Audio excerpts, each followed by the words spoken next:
Sergeant First Class Jamal Carter never thought the war would come home like this.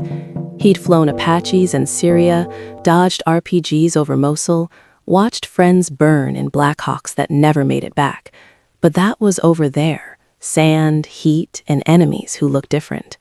Now, in March 2026, the fight had followed him to the Persian Gulf, and the sky above the Strait of Hormuz was bleeding fire. Jamal was aboard the USS Abraham Lincoln, a floating city of steel and fury, part of Carrier Strike Group 9. The carrier had been on station since February, when President Trump authorized Operation Epic Fury after Iranian proxies had a U.S. embassy annex in Baghdad. What started as targeted strikes had spiraled. 5,000-plus targets hit, 50 Iranian vessels sunk or crippled, 140 American service members wounded. And every day the price climbed.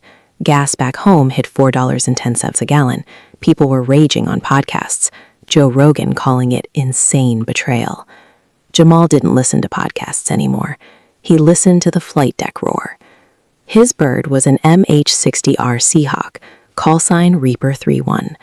Tonight's mission, escort a pair of FA-18 Super Hornets deep into the strait to take out 3 Iranian mine-laying boats the Pentagon said were seeding the shipping lane.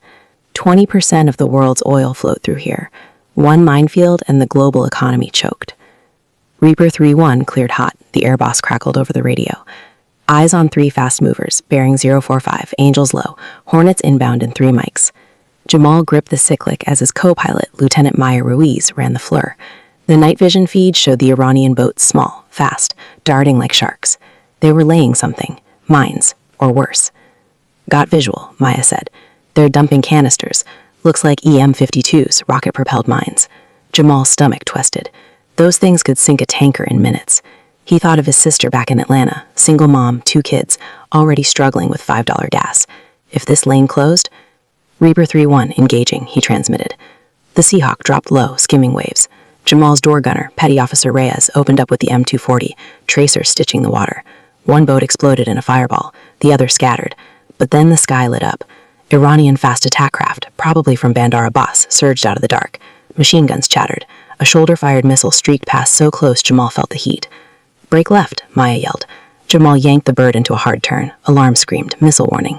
He popped flares, rolled inverted, prayed. The missile missed, but shrapnel punched the tail rotor. The Seahawk shuddered, spun. "Mayday, mayday, Reaper 31 taking fire, tail rotor damage, going down." They auto-rotated toward the Blackwater. Impact was brutal, waves slamming like concrete. The cabin flooded fast. Jamal unbuckled, grabbed Maya. Reyes was unconscious, blood in the water. They dragged him out as the bird sank. They surfaced in oily darkness, no rafts, just life vests in the burning horizon. Iranian boats circled, searchlights swept. Then gunfire, short bursts. Not at them, at something else. A black shadow rose from the waves, a U.S. Navy SEAL delivery vehicle, SDV. 4 figures in wetsuits hauled them aboard. "Stay down," one whispered. "We're extracting, but it's hot." The SDV submerged. Inside, red lights, the smell of neoprene and fear. The team leader pulled off his mask, Lieutenant Commander Alex Hale, someone Jamal knew from a joint op in 2023. "Welcome to hell, Sergeant," Hale said. "We weren't supposed to be here. Orders changed." Jamal coughed seawater. What changed? Hale's face was grim. POTUS wants proof, photos, video of the mine laying, and, he hesitated, of the school strike debris bride. "White House says it wasn't us, but the fragments say Tomahawk." Jamal stared. The school strike, first day of the war, 175 kids dead. Iran showed made in USA missile parts. Trump denied it on Truth Social. Fake news, hoax. But Jamal had seen the footage. Tomahawk fragments didn't lie. "You're saying we hit a school?" "Not us," Hale said, "but someone did. And now we need evidence before the Iranians spin it further, or before Congress cuts funding and leaves us hanging." The SDV surfaced near a small Iranian island. Abu Musa, disputed territory. They humped inland through date palms and rocky scrub. The team moved like ghosts. Their target, a forward Iranian command post. Intel said it had drone footage of the mine ops, and possibly unedited video of the school strike.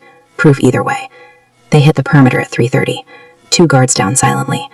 Inside the bunker, screens glowed, feeds from coastal drones. Maya hacked the system fast. Files downloaded, mine-laying timestamps, coordinates, and then the school strike file. Jamal watched the raw footage. A cruise missile streaked in. Impact. Fireball. Screams. But the angle, it wasn't from the sea. It was inland. Iranian soil. "False flag," Maya whispered. Hale cursed. Or proxy. Someone wants this war bigger. Alarms blared. Iranian Quds Force reinforcements inbound. The team fought out, suppressed rifles, grenades. Jamal covered the rear, dropping 2 pursuers. A round grazed his arm, hot pain, but he kept moving. They exfiltrated to a hidden RHIB boat. As they sped toward international waters, explosions lit the sky behind them. U.S Hornets finishing the job. Back on the Lincoln, debrief was brutal. Admiral Hayes stared at the downloaded files. This changes everything. Jamal spoke up. Sir, if we release this proof, it wasn't our missile on that school.